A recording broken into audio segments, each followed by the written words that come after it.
Pagi ini saya di Madul Anggraini, peserta PPG Universitas Al-Azhar Muslim kategori 1 tahun angkatan 2023 akan melakukan wawancara dengan salah satu guru di SD Negeri 63 mengenai identifikasi masalah yang ada di sekolah. Adapun wawancara saya ini saya lakukan dengan salah satu guru SD Negeri 63, Ibu Rusmina Sianipar. Bu, saya mohon kesediaan Ibu ya. Mohon waktunya dan mohon izin juga Bu. Wawancara kita ini akan saya rekam dan saya tampilkan nanti. Saya melakukan wawancara ini Bu untuk memenuhi tugas PPG dalam jabatan saya. Saya mengangkat masalah-masalah yang ada di sekolah kita. Adapun saya mengangkat 6 masalah Ibu. Yang pertama itu tentang rendahnya motivasi belajar siswa. Bagaimana tanggapan Ibu mengenai penyebab dari rendahnya motivasi belajar ini? Rendahnya motivasi belajar siswa di sekolah kita terdiri dari beberapa faktor. Yang pertama, faktor internal. Faktor internal yaitu bahwa anak-anak kurang mampu untuk belajar sendiri atau kemauan kurang untuk belajar. Kemudian yang kedua adalah faktor eksternal. Faktor eksternal ini lingkungan atau tempat tinggal kurang mendukung dalam pembelajaran anak-anak, sehingga itu salah satu yang menyebabkan rendahnya motivasi belajar siswa anak. Kemudian ada juga yang menyebabkan bahwa kemungkinan besar disebabkan oleh cara guru menyampaikan metode saat belajar. Seperti itu kira-kira. Yang kedua, masalah yang saya angkat ini tentang siswa kesulitan dalam memahami materi yang diberikan guru. Bagaimana tanggapan Ibu mengenai ini dan faktor apa saja yang menyebabkan hal ini bisa terjadi? Kesulitan siswa dalam menerima pelajaran ini, kalau menurut saya sendiri, bahwa guru selalu menggunakan metode ceramah. Yang digunakan oleh guru itu adalah konvensional, artinya selalu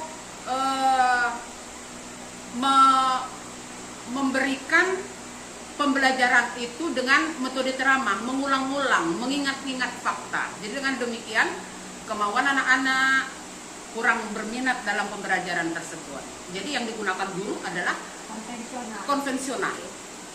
Kita lanjut ya Bu, pertanyaan yang ketiga ini identifikasi masalahnya tentang hubungan komunikasi antara orang tua siswa dengan guru masih kurang efektif. Nah, hal ini mengapa bisa terjadi komunikasi yang kurang efektif dan ada tidak alternatif solusinya? Ini disebabkan oleh orang tua anak atau siswa kurang mereka di rumah karena disebabkan oleh mereka bekerja. Kemudian ada juga faktor dari sekolah kurang memberikan waktu. Kalau dikatakan waktu ini kurang memprogramkan pertemuan antara orang tua dan anak, antara orang tua dan guru. Berarti kita harus buat program seperti itu ya? Iya, harus dibuat program. Saya rasa harus dibuat program supaya lebih baik dalam dukungan pembelajaran untuk dilaksanakan di sekolah dan untuk orang tua. Kemudian kalau masalah dari guru, untuk mengatasi masalah ini harus ada hubungan kerjasama, bahwa anak-anak ini harus diberikan bukan hanya di sekolah saja, tetapi harus bersama melakukan pembelajaran yang baik. Jadi guru mendukung kegiatan di sekolah sehingga demikian pembelajaran itu berhasil dengan baik. Saya rasa seperti itu. Kita lanjut ke identifikasi masa keempat ya Bu ya. Guru belum maksimal menerapkan model pembelajaran inovatif dalam kegiatan pembelajaran. Nah, ini mengapa guru ini belum maksimal dalam menerapkan model pembelajarannya? Apa faktornya? Kemudian apa alternatif solusinya? Nah, guru untuk masa sekarang ini masih memberikan pembelajaran secara konvensional, yaitu dengan terus-menerus menggunakan metode ceramah. Jadi dengan demikian guru itu sering sekali menjejali pengetahuan tanpa melakukan proses. prosesnya yang kurang. Jadi sebaiknya kalau menurut saya sendiri, guru harus memberikan cara. Jadi setiap aktivitas siswa dalam pemahaman materi harus ada melakukan proses dari melalui proses dari mulai mengamati, eksplorasi, kemudian sampai dia menemukan jawaban dari apa yang sudah dipelajari. Jadi ada meneliti, ya iya, kemudian dengan penelitian itu melakukan proyek tentunya untuk menghasilkan hasil yang lebih baik. Seperti model pembelajaran PBL, proyek based learning. Iya, ya. betul. Atau yang konstruktif yang membangun pengetahuan siswanya sendiri, seperti modelnya yang kurang. Iya, jadi harus diarahkan untuk mencari dan menemukan. Ya, itu berarti model konstruktif, Iya. membangun pengetahuan sendiri. Iya, betul. Supaya rasa percaya anak itu timbul, rasa percaya diri anak itu timbul dengan sendirinya. Ya. Kemudian ini yang kelima, Bu, ini tentang identifikasi, makanya guru masih belum menerapkan kegiatan pembelajaran berbasis high order thinking skill. Guru itu sebenarnya sebagian kecil sudah menerapkan pembelajaran hot, tetapi guru ini ingin sekali bekerja dengan lebih ingin santai. Kalau hot itu mempunyai proses, jadi guru itu ingin tenang, ingin santai, kurang lagi menerapkan pembelajaran inovatif. Dengan pembelajaran ceramah, guru itu merasa santai, jadi masih terus menggunakan pembelajaran konvensional. Namun sangat perlu pelatihan antara teman sejawat, sesama yang bekerja satu sekolah, saling berbagi, saling mendukung, sehingga pembelajaran waktu itu dapat dilaksanakan dengan baik untuk anak didiknya. Seperti itu kira-kira, Bu. Apakah di SD 63 ini masih sudah dijalankan, Bu? Di SD 63 ini saya sendiri sudah memulai menjalankan 2 tahun terakhir, tetapi belum maksimal.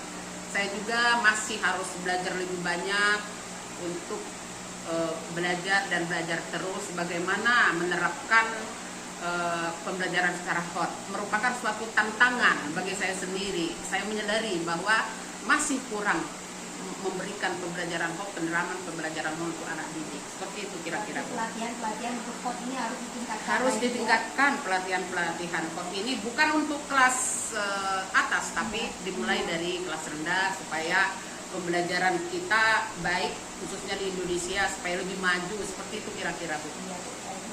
Kemudian ini pertanyaan terakhir, Bu, tentang identifikasi masalahnya. Guru masih belum maksimal dalam memanfaatkan teknologi atau inovasi dalam pembelajaran. Nah, bagaimana menurut Ibu tanggapan Ibu dalam memanfaatkan teknologi, kenapa masih belum maksimal dan faktornya apa?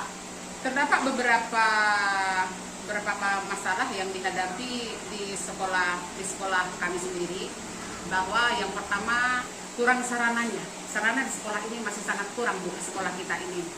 Jadi proyektor itu ada hanya 3, rusak 1. Jadi yang dapat digunakan hanya 2. Kadang-kadang guru kelas rendah menggunakan, guru yang satu lagi menggunakan, jadi satu guru menunggu.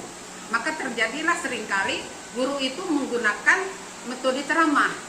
Nah, kembali ke metode ceramah tadi. Seperti itu kira-kira, Bu.